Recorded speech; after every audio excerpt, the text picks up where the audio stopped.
মনে মনে তো আগেই ঠিক করে রেখেছিলাম ওর 18 বছর হওয়া না পর্যন্ত আমি সেই গভীর আদরটা ওকে দেব না।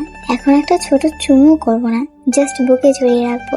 কিন্তু ও যেভাবে বারবার আমার দিকে তাকিয়ে আদরের জন্য বায়না ধরেছে, তাতে আমার ভেতরের নিয়ন্ত্রণটাও যেন আস্তে আস্তে হাতছাড়া হয়ে যাচ্ছে। আজকে নিজেকে আর ধরে রাখতে পারছিলাম না। তীব্র এক ইচ্ছা জাগছিল তেকে একটু ছুঁয়ে দেওয়ার, নিজের করে আগলে নেওয়ার। আমি ওর সেই মায়াবী চোখের দিকে তাকালাম। ও এখনো অবুঝের মতো আমার দিকে তাকিয়ে আছে, যেন অধীর আগ্রহে আমার একটুখানি ভালোবাসার অপেক্ষা করছে। ওর এই চাওয়াটা আমার ভেতরের সমস্ত বাঁধ ভেঙে দিল। আমি আর নিজেকে কন্ট্রোল করতে পারলাম না। ঝুঁকে এসে ওর নরম গোলাপি ঠোঁটজোড়া নিজের দখলে নিয়ে নিলাম। আচমকা ওই গভীর চুমুনি ও যেন একটু চমকে গেল, কিন্তু আলতো করে চোখ দুটো বুজে ফেললো। গভীর থেকে গভীরভাবে হারিয়ে যেতে যেতে আমি কখন সে ওর উপর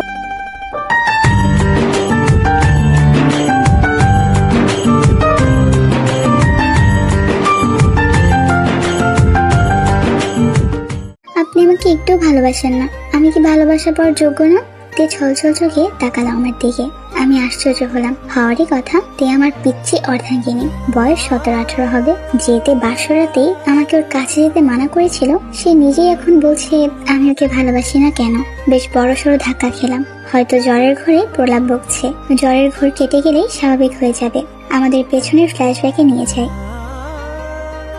আমি দরজা ঠেলে রুমে ঢুকতেই দেখলাম আমার পিচ্ছি বউটা খাটের এক কোণে জড়সড় হয়ে বসে আছে। আমি মুচকি এসে দরজা লাগিয়ে একটু এগিয়ে গেলাম। খাটে বসতে বসতে বললাম, এ কেটে, তুমি এভাবে বসে আছো কেন? তে কোনো কথা বলছে না। আমি একটু ভয় পেলাম। মেয়েটার জ্বর টর এলো নাকি? তোমার জ্বর উঠেছে নাকি? হাত এগিয়ে দিতে তে পেছনে সরে গেল। আপনি আমার কাছে আসবেন না বলছি। কেন? আপনি খুব খারাপ। বুড়ো হয়ে আমার মতো পিচ্ছি মেয়েকে বিয়ে করেছেন। অবশ্য বিয়ে করেননি, টাকা দিয়ে কিনেছেন। কাঁদতে কাঁদতে কথাটি বলল তে। আমি মুচকি হাসলাম। এতটুকু একটা মেয়ের মনে এমন ধারণা থাকাটাই স্বাভাবিক। এখনো তো বিয়ের জন্য উপযুক্ত নয়। আর আমি তো এখনই অধিকার ফলাচ্ছি না। আমার পিচ্ছি বউটাকে সময় দিব। যখন ও অ্যাডাল্ট হবে তখনই অধিকার নিয়ে যাবো ওর কাছে। তে, তুমি ভুল বুঝছো। আমি তো টাকা দিয়ে তোমার বাবা মাকে সাহায্য করেছি। টাকার বিনিময়ে বিয়ে করিনি তোমাকে। আপনি মিথ্যে বলছেন। আপনি একটা খারাপ লোক। আপনি আমার মতো একটা পিচ্চি মেয়েকে কিনেছেন আপনার চাহিদা মেটানোর জন্য। এখন এদিকে আসো তো, দেখি তোমার জ্বর উঠেছে কিনা। আমি একটু এগিয়ে যেতেই তে বিছানা থেকে উঠে দাঁড়ালো। আমাকে ছুবেন না, আমি কিন্তু কান্না করব। আরে তে, ভয় পাচ্ছ কেন? আমি তোমার স্বামী, কিচ্ছু করব না। এদিকে এসো। না, আমি আসবো না। আহা, আসো না। আসবো না বললাম তো। আপনি যদি আমার কাছে আসার চেষ্টা করেন আমি কিন্তু চিৎকার করব। আচ্ছা বাবা, যাব না তোমার দিকে। এখন বসো বিছানায়। ভয় পেও না আমাকে, কিচ্ছু করবো না তোমায়। সত্যি বলছেন? পিচিদের মতো বললো। আমি হেসে দিলাম। কিচ্ছু করবো না। তে ভয় পেয়ে আমার দিকে তাকিয়ে বিছানায় এসে বসলো। আমার থেকে যথেষ্ট দূরত্ব বজায় রেখে বসেছে। তুমি এই বিয়েতে রাজি ছিলে না? না। কেন? আমি দেখতে খারাপ বুড়ো বলে? তে কিছুক্ষণ তাকিয়ে দেখলো আমাকে। আমি এমন অবস্থা দেখে হেসে দেই। না, আপনি কিছুটা বুড়ো হলেও যথেষ্ট হ্যান্ডসাম আছেন। তাহলে আমি এখন বিয়ে করতে চাইনি, পড়তে চাই। অসহায় দৃষ্টিতে তাকালো আমার দিকে। ও তাই? তা কোন ক্লাসে পড়ো তুমি? এসএসসি দিয়েছি। আচ্ছা, খুব ভালো। কি গ্রেড পেয়েছো? Golden A plus. ও মা, তাই নাকি? ভালো তো। তুমি তো খুব ভালো ছাত্রী। আপনি শুধু আমাকে ভালো বলছেন? আমি পুরো স্কুলে ফার্স্ট ছিলাম। ও তাই? Good girl. কলেজে ভর্তি হতে চাও? চাই তো, কিন্তু আপনি আমার সব স্বপ্ন নষ্ট করে দিলেন। চোখ থেকে টপ করে পানি পড়লো। আমি একটু এগিয়ে গিয়ে চোখের পানি মুছিয়ে দিলাম। আহা, কাঁদছো কেন? তে একটু ভয় পেলেও কিছু বললো না। আচ্ছা, এখন যদি আমি তোমাকে কলেজে ভর্তি করিয়ে দিই? আপনি আপনি সত্যি বলছেন? আমাকে কলেজে ভর্তি করে দিবেন? হ্যাঁ। খুশিতে ঝলমল করে উঠল তে। কিন্তু আমারও যে কিছু একটা চাই। এবার তে মুখ কালো হয়ে গেল। নিমিষেই মুখের হাসি মিলিয়ে গেল। আমার কাছে থেকে সরে গেল। কি চাই আপনার? আমি ইশারা দিয়ে স্মাইল দেওয়ার কথা বললাম। তে অবাক হয়ে তাকিয়ে আছে আমার দিকে। কি হলো? স্মাইল করো। সত্যি আপনি? হ্যাঁ, আমি তোমার মুখের হাসি দেখতে চাই। তে আশ্চর্যের মধ্যেও একটু হাসলো। এখন যাও, ফ্রেশ হয়ে শাড়ি পাল্টে এসে শুয়ে পড়ো। তে মাথা নাড়ালো। পরের দিন থেকে নিয়ে কলেজে ভর্তি করিয়ে দিলাম। তে সেই খুশি, আমাকে জড়িয়ে ধরলো অজান্তে। পরে একটু লজ্জাও পেয়েছিল। এই, আপনি কথা বলছেন না কেন? আমি সত্যি খারাপ, আমাকে ভালোবাসবেন প্লিজ। কাঁদতে কাঁদতে বললো তে। কে বললো তুমি খারাপ? তুমি আমার সবচেয়ে ভালো বউ। তাহলে আমাকে ভালোবাসেন না কেন? আর আপনার কয়টা বউ আছে? হ্যাঁ, আর কেউ নেই। এই একটাই আছে। তাহলে আমি কি পচা? আমাকে আপনি একটু ভালোবাসেন না কেন? তুমি যদি এখন ঘুমিয়ে পড়ো তাহলে আমি তোমাকে ভালোবাসবো। এখন তুমি ঝট করে ঘুমিয়ে পড়ো। দেখে আমার বুকে আগলে ধরলাম। না, আগে আমাকে ভালোবাসবেন তারপরে। আহাতে, ওষুধ খেয়েছো, এখন তোমাকে ঘুমাতে হবে। আর বললাম না আমি তোমাকে ভালোবাসবো। সত্যি তো? বুক থেকে মুখ তুলে তাকালো আমার দিকে। সত্যি। সত্যির কথা শুনে আমার ঠোঁটের কোণে মৃদু হাসি ফুটে উঠলো। ওর এই নিষ্পাপ আদরে অভিমান আমাকে দিন দিন বড্ড বেশি দুর্বল করে দিচ্ছে। কিন্তু এই মুহূর্তে অসুস্থ, ওষুধ খেয়েছে, তাই ওকে ঘুমাতেই হতো। আমি ভেবেছিলাম ও চোখ বন্ধ করলেই শান্ত হয়ে যাবে। মনে মনে তো আগেই ঠিক করে রেখেছিলাম ওর 18 বছর হওয়া না পর্যন্ত আমি সেই গভীর আদরটা ওকে দিব না। এখন একটা ছোট চুমু করব না, জাস্ট বুকে জড়িয়ে রাখবো। কিন্তু ও যেভাবে বারবার আমার দিকে তাকিয়ে আদরের জন্য বায়না ধরেছে, তাতে আমার ভেতরের নিয়ন্ত্রণটাও যেন আস্তে আস্তে হাতছাড়া হয়ে যাচ্ছে। আজকে নিজেকে আর ধরে রাখতে পারছিলাম না। তীব্র এক ইচ্ছা জাগছিল দেখে একটু ছুঁয়ে দেওয়ার, নিজের করে আগলে নেওয়ার। আমি ওর সেই মায়াবী চোখের দিকে তাকালাম। ও এখনো অবুঝের মতো আমার দিকে তাকিয়ে আছে, যেন অধীর আগ্রহে আমার একটুখানি ভালোবাসার অপেক্ষা করছে। ওর এই চাওয়াটা আমার ভেতরের সমস্ত বাঁধ ভেঙে দিল। আমি আর নিজেকে কন্ট্রোল করতে পারলাম না। ঝুঁকে এসে ওর নরম গোলাপি ঠোঁটজোড়া নিজের দখলে নিয়ে নিলাম। আচমকা ওই গভীর চুমুনে ও যেন একটু চমকে গেল, কিন্তু আলতো করে চোখ দুটো বুজে ফেললো। গভীর থেকে গভীরভাবে হারিয়ে যেতে যেতে আমি কখন যে ওর উপর পুরো ঝুঁকে পড়েছি আমার নিজেরও খেয়াল ছিল না।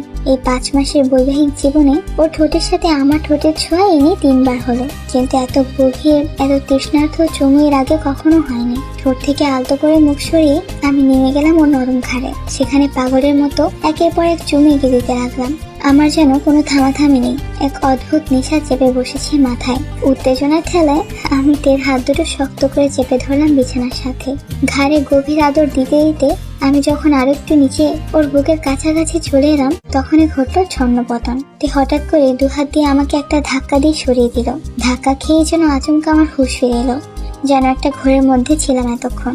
বিছানায় একটু ছড়িয়ে বসে আমি 2 হাতে নিজের চুল খামচে ধরলাম। উফ আল্লাহ, আমার কি হয়েছে? আমি কেন নিজেকে এতটুকু ধরে রাখতে পারলাম না? তে আই এম সরি জান, আমার আসলে এভাবে সরি জান। তে বিছানায় উঠে বসে কিছুক্ষণ আমার দিকে বোকার মতো চেয়ে রইল। ওর চোখে কোনো রাগ আর ভয় ছিল না, বরং একটা অদ্ভুত সরলতা ছিল। সরি কেন বলছেন? আমি না আপনার বউ। আসলে আপনি যখন ওভাবে আমাকে আদর করছিলেন আমার বড্ড সুসুই লাগছিল, তাই আমি আপনাকে ছড়িয়ে দিয়েছি। এটার জন্য আমাকে মাফ করে দিন। এখন প্লিজ আমাকে আবার আদর করুন। ওর মুখের এই শ্বশুরের চাইল্ডের অজুহাত শুনে আর ওই নিষ্পাপ আবদার দেখে আমার সমস্ত অপরাধবোধ এক নিমিষে উধাও হয়ে গেল। আমি আর থাকতে পারলাম না। আলতো করে হেসে ওকে আবার নিজের বুকের গভীরে টেনে নিলাম। ওর কপালে একটা দীর্ঘ ভালোবাসায় চুমু খেয়ে ফিসফিস করে বললাম, পাগলি একটা, আমার পাগলি। ফাইনালি ম্যাডামের ঘুম ভাঙলো। তাহলে তোমার জ্বর কমেছে? বলে কপালে হাত রাখলাম। না, জ্বরটা বেশ কমেছে। তের দিকে তাকাতে রাতের কথা মনে পড়লো। মিট মিট করে হাসতে লাগলাম। এই, আপনি হাসছেন কেন? না, এমনি হাসছি। মনে হচ্ছে রহস্যের গন্ধ পাচ্ছি। বলুন কেন হাসছেন? আরে এমনি হাসলাম। আমি উঠে গেলাম। পেছন থেকে তে আবার ডাক দিল, এই বলে যান না প্লিজ। আমি ঘুরে তাকালাম। শুনবে? তার আগে একটা প্রশ্ন করি। করুন। তোমার জ্বর হলে কি জ্বরের ঘরে আবল তাবল বকো? বলতেই তে জিভ কাটলো। তে মনে মনে ভাবছে আবার কি গোলমাল পাকালাম, কি বললাম ওনাকে আল্লাহ ভালো জানে।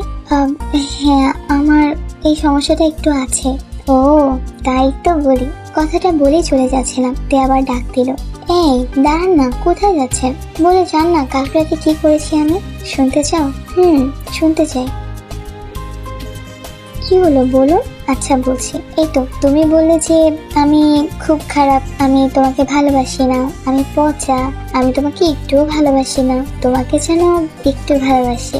দুষ্টুমি হেসে দরজায় হেলান দিয়ে দাঁড়ালাম। তে মাথা চুলকাতে চুলকাতে মনে মনে ভাবলো, হায় হায়, এসব কি বলে ফেলেছি ওনাকে। এখন ওনার দিকে তাকাবো কি করে? আমি তাকিয়ে দেখলাম তের গাল দুটো আস্তে আস্তে গোলাপি হয়ে যাচ্ছে। লজ্জায় গালে গোলাপি আভা প্রকাশ পাচ্ছে। কি হলো, চুপ মেরে গেলে কেন?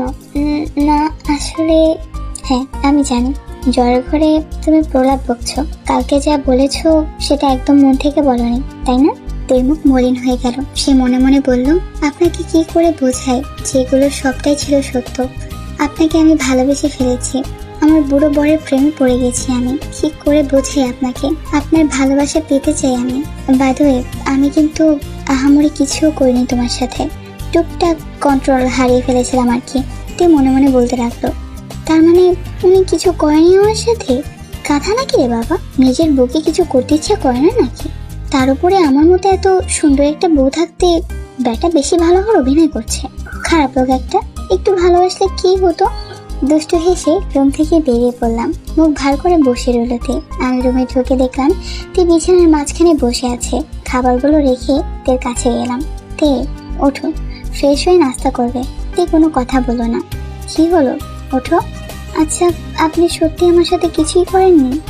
না পাগলি, কিচ্ছু করেনি। কেন কিছু করেননি কেন আপনি? কারণ তুমিই তো বলেছিলে যে আমি যেন তোমাকে টাচ না করি, আর তার উপর তুমি তো পিচ্ছি। পিচ্ছিদের সাথে কিছু করতে নেই। এই, পিচ্ছি পিচ্ছি করবেন না তো। পিচ্ছিদের কি ভালোবাসা জানো? আর আমাকে আপনার কোন অ্যাঙ্গেলে পিচ্ছি মনে হয়? কে বললো পিচ্ছিদের ভালোবাসা জানো? এই দেখো, আমি তোমাকে কত ভালোবাসি। ভালোবাসা না ছাই, আমি পূর্ণ ভালোবাসা চাই। এই কথাটা তুই মনে মনে বললো। আচ্ছা ঠিক আছে, এখন ফ্রেশ হয়ে নাও। তুই হাত দুটো আমার দিকে বাড়ালো। কি হয়েছে? আমাকে কোলে নিন। মানে মানে আমাকে কোলে নিয়ে যান, আমার হাঁটতে ভালো লাগছে না। তোর বাচ্চামো কথা শুনে আমি হেসে দিলাম। ওকে ঠিক আছে। দেখে কোলে তুলে নিলাম। তে আমার গলা জড়িয়ে ধরলো। ওয়াশরুমে দিয়ে এলাম। ওয়াশরুম থেকে বেরিয়ে এলো। কি হয়েছে, আবার কোলে নিতে হবে? আমি বলেছি না, আমি ভাবলাম। বুঝি। কি বুঝো? আপনার মতলব আমি বুঝি। আমাকে কোলে নেওয়ার ধান্দা, তাই না? মানে তুমি এই না বললে।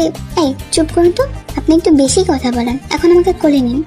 আমার বউ পিচ্ছি হলো পুরোই ধানি লঙ্কা। আমি তাকে কোলে তুলে নিলাম। বিছানায় বসিয়ে দিয়ে নাস্তাগুলো সামনে রাখলাম। তে হাত গুটিয়ে বসে থাকলো।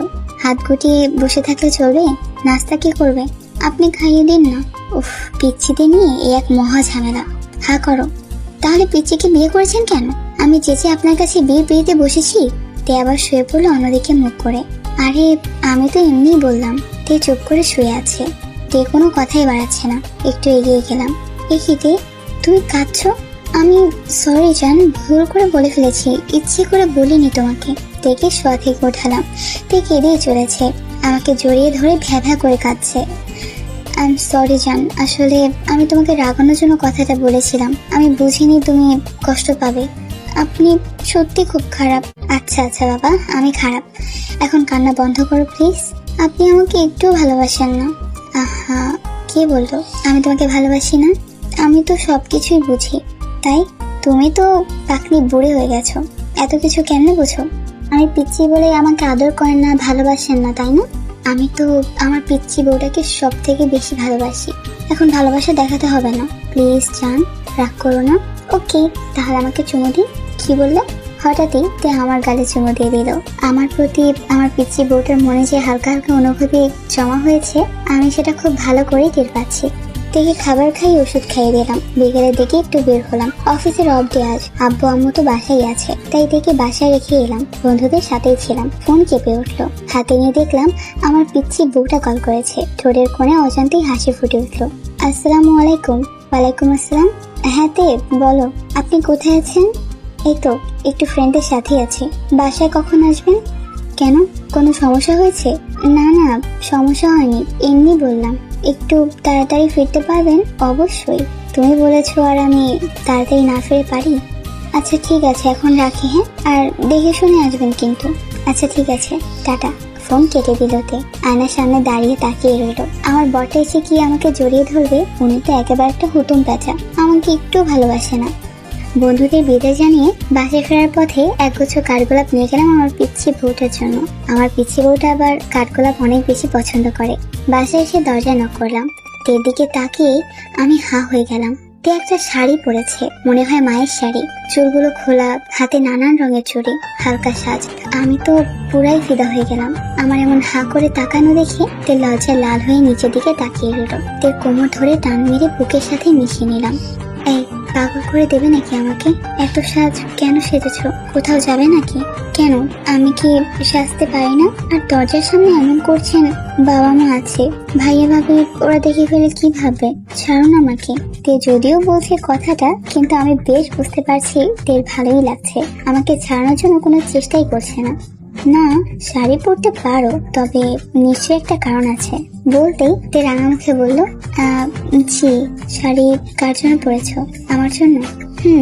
বলতেই লজ্জা পেয়ে দৌড়ে রুমে চলে গেল। আমি হাসতে লাগলাম। আমার পরি বউটা লজ্জা পেয়েছে। রুমে গিয়ে দেখলাম বারান্দার পাশে দাঁড়িয়ে আছে। পেছন থেকে জড়িয়ে ধরে কাঁধে মুখ গুছলাম। বাসায় আসার সময় যে কাঠগোলাপ কিনে এনেছিলাম সেটাই ওর হাতে দিলাম। ওর সাথে সাথে খুশিতে লাফ দিয়ে আমাকে জড়িয়ে ধরলো। আপনাকে অনেক ধন্যবাদ আমাকে এই ফুলগুলো দেওয়ার জন্য। আমাকে ধন্যবাদ দিচ্ছ? আমি কি ধন্যবাদ পাওয়ার মতো মানুষ? জামাইকে সবসময় আই লাভ ইউ বলতে হয়, এটা জানো না? আমি আপনার মতো এত কিছু জানি না। তাহলে রাতে রাতে তোমার কি হয়? হ্যাঁ, শুধু বলো আমাকে আদর করতে, ওগুলো কি তোমার ভূত বলে যায়? আচ্ছা শুনুন না, আপনাকে না আমার কিছু বলার আছে। বলো। আমার না একটা তোমার কি? আমার আমার না একটা তোমার কি? আমার না একটা বাবু চাই।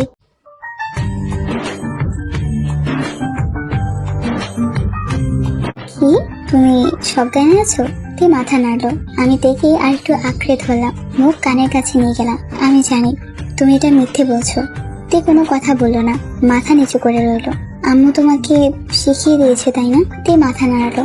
আমি তেকে নিচে দিকে ঘোরালাম। কারো শিখিয়ে দেওয়া কথাই নাই। যখন তুমি নিজ থেকে আমার কাছে কিছু চাইবে তখনই আমি তোমাকে পূর্ণ করে দেব, তার আগে নয়। তে ছলছল চোখে আমার দিকে তাকিয়ে রইলো। আমি তের কপালে ঠোঁট ছোঁয়ালাম। তুমি নিজেই তো একটা বাচ্চা, আর একটা বাচ্চা অন্য একটা বাচ্চাকে কিভাবে লালন পালন করবে? তে কথা না বলে নিচের দিকে তাকিয়ে রইলো। তে খুব ইচ্ছে করছে বলতে, আমি পারবো, আমি আমাদের বাচ্চাকে লালন পালন করতে পারবো, আর আমি নিজ থেকে এটা আপনার কাছ থেকে চাইছি। কিন্তু তে সেটা মুখ ফুটে বলতে পারছে না। তোমার না অনেক স্বপ্ন, অনেক পড়ালেখা করার শখ, তাহলে এখন যদি বাচ্চা কনসেপ্ট করো তাহলে তোমার পড়াশোনার ক্ষতি হবে। আর তুমি এখনো পিচ্ছি, তুমি বেবি কনসেপ্ট করার জন্য উপযুক্ত নও, বুঝলে? আর পিচ্ছি বউ। অবশ্য তুমি তো নিজ থেকে চাওনি, তাই এসব ফিজিক্যাল রিলেশনের জন্য আমি তোমাকে চাপ দিব না। আমার পিচ্ছি বউকে আমি আমার মন থেকেই ভালোবাসবো। যদি তুমি আমাকে ভালো নাও বাসো তবুও আমি বাসবো। তে আমাকে জড়িয়ে ধরলো, আষ্টে পিষ্টে জড়িয়ে ধরে কাঁদতে লাগলো। এই কি হলো? তে কিছু না বলে কাঁদতে লাগলো। তে, এই জান, কি হলো তোমার? কাঁদছো কেন আবার? না কিছু না। বলো না জান, কি হয়েছে? না কিছু না। আজকে আমাকে ঘুরতে নিয়ে যাবেন? তে কথা ঘুরে নিল। যদিও তে বলতে চেয়েছিল যে ওর বুড়ো বরকে খুব ভালোবাসে, কিন্তু সেটা মোটেই বেরই হচ্ছে না। তাই তুমি ঘুরতে যাবে? যাবো। ওকে চলো তাহলে। একটা কথা বলি। বলুন। তোমাকে না শাড়িতে পরের মতো লাগছে, ইচ্ছে মারমেডের মতো লাগছে। ইচ্ছে করছে জড়িয়ে ধরে একটা। এই কি করতে চান শুনি? না কিছু না, তেমন কিছু না। তোমার দিক থেকে চোখ সরাতেই পারছি না। ভীষণ লজ্জা পেয়ে দৌড়ে চলে যেতে নিল। অমনি ওর হাতটা ধরে টান দিয়ে নিজের কাছে নিয়ে আসলাম। আমার খুব ইচ্ছে করছে যে। কি ইচ্ছে করছে আপনার? তোমাকে একটা কি? আমাকে একটা কি? তোমাকে একটা ধুর বল না কেন? কি তোমাকে?